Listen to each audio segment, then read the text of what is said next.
The distress signal cut through space like a blade through silk, piercing the void between star systems with desperate urgency. Lieutenant Commander Rebecca Martinez stood at the communications console aboard the UES Defiance, her fingers dancing across holographic displays as she filtered through the cosmic static. "Ma'am, we're receiving a transmission on emergency frequencies," reported Ensign Lisa Thompson from her station. "It's not human in origin, but the universal translator is picking up fragments." Rebecca's jaw tightened as the alien words became clear through the ship's systems. The message spoke of orbital bombardment, civilian shelters failing, and entire cities burning under relentless assault. Whoever was broadcasting had mere hours before complete annihilation. "Captain on deck," announced the bridge officer as Captain Diana Webb strode purposefully toward the command center. Her weathered face bore the scars of countless battles, each line telling stories of humanity's expansion into the hostile galaxy. "Report, Martinez," Captain Webb commanded, settling into her command chair with practiced efficiency. "Distress. Call from the Kepler 442 system, Captain. Unknown species under attack by what appears to be a massive invasion force. The broadcasts indicate systematic extermination of their population centers." Captain Webb studied the tactical display showing their current position relative to the crisis. "How long to reach their system at maximum burn?" 18 hours, Captain, but that would push our engines beyond recommended limits," replied Chief Engineer Amy Rodriguez from the rear console. "Do it anyway. All hands, general quarters. This is not a drill." The Defiance shuddered as her engines roared to life, propelling the massive warship toward the distant star system. Within minutes, emergency protocols activated throughout the sky. Human fleet scattered across nearby sectors. Automated messages reached every available vessel, from heavy cruisers to nimble destroyers, calling them to converge on coordinates that would soon become a battlefield. As they approached the outer planets of Kepler 442, the scope of devastation became apparent through long-range sensors. Orbital platforms burned like dying stars, their debris creating hazardous fields around once thriving worlds. The third planet, previously showing signs of advanced civilization, now displayed massive impact craters and atmospheric fires visible from millions of kilometers away. "Jesus," whispered Tactical Officer Monica Hayes, her voice barely audible as she processed the sensor data. "They're not just conquering this world, they're sterilizing it." The enemy fleet came into view gradually, a collection of dark vessels shaped like predatory insects, their hulls gleaming with an oily sheen that seemed to absorb light itself. Hundreds of ships maintained formation around the dying planet, methodically reducing surface installations to molten slag. "Captain, we're being hailed," announced Communications Officer Jennifer Park. "The transmission is coming from the planet's surface." The main screen flickered to life, revealing a face that would haunt the human crew for years to come.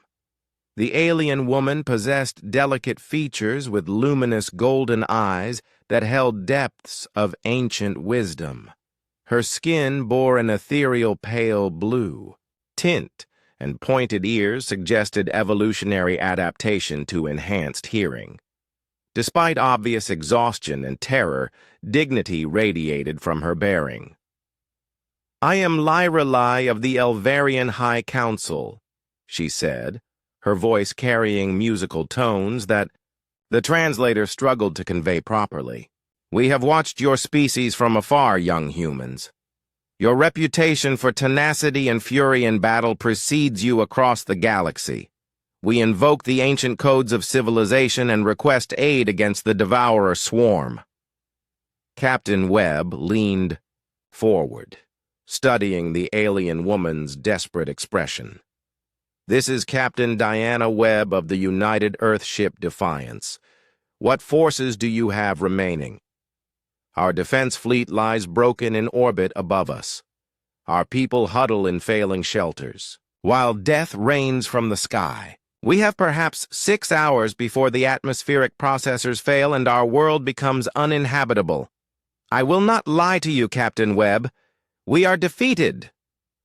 The bridge fell silent as the weight of the situation settled over the human crew. Through the viewports, they could see the enemy fleet continuing its methodical destruction, each weapon discharge representing countless lives extinguished. "How many ships do they have?" asked Captain Webb, her voice hardening with determination. "Our sensors counted 300 vessels before our observation posts were destroyed.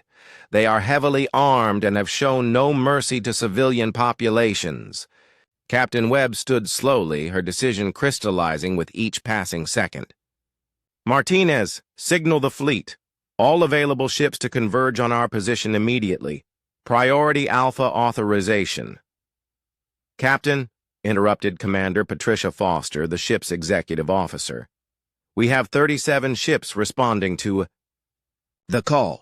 Against 300 enemy vessels, the odds are overwhelming." "The odds have never stopped humans before, Commander," replied Captain Webb grimly. "Besides, they're not expecting us." Over the next 4 hours, human ships materialized from hyperspace jumps around the system's periphery. Destroyers, cruisers, carriers, and support vessels formed up in attack formations that would have seemed suicidal to any rational military analyst. The crews aboard those ships, however, carried something the galaxy had learned to fear: human determination coupled with righteous anger. The first human attack came without warning or declaration. 37 ships dove toward the enemy fleet like wolves, descending on unsuspecting prey. Missile salvos and energy beams lanced out across the void, targeting the largest enemy vessels, with concentrated firepower that overwhelmed their defensive systems.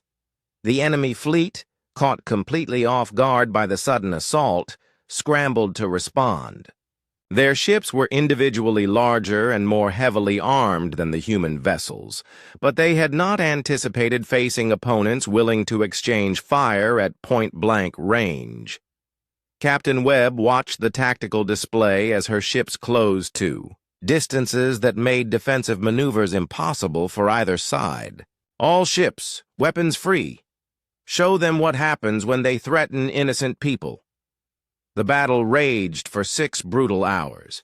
Human ships, outgunned but not outfought, pressed their attacks with relentless fury. They rammed damaged enemy vessels, used their smaller size to avoid return fire, and coordinated their assaults with precision born from desperate necessity. When the last enemy ship finally broke formation and fled toward deep space, 43 human vessels remained operational.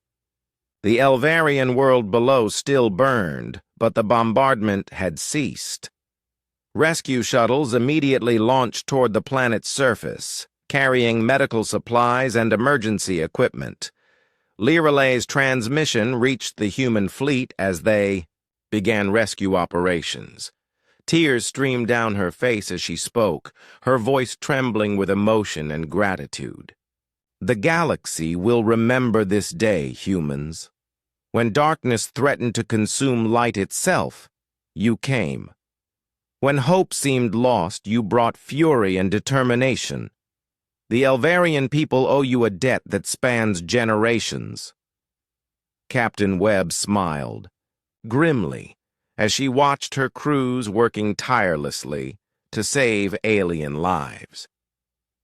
"We didn't come for debt or gratitude, Lirelay.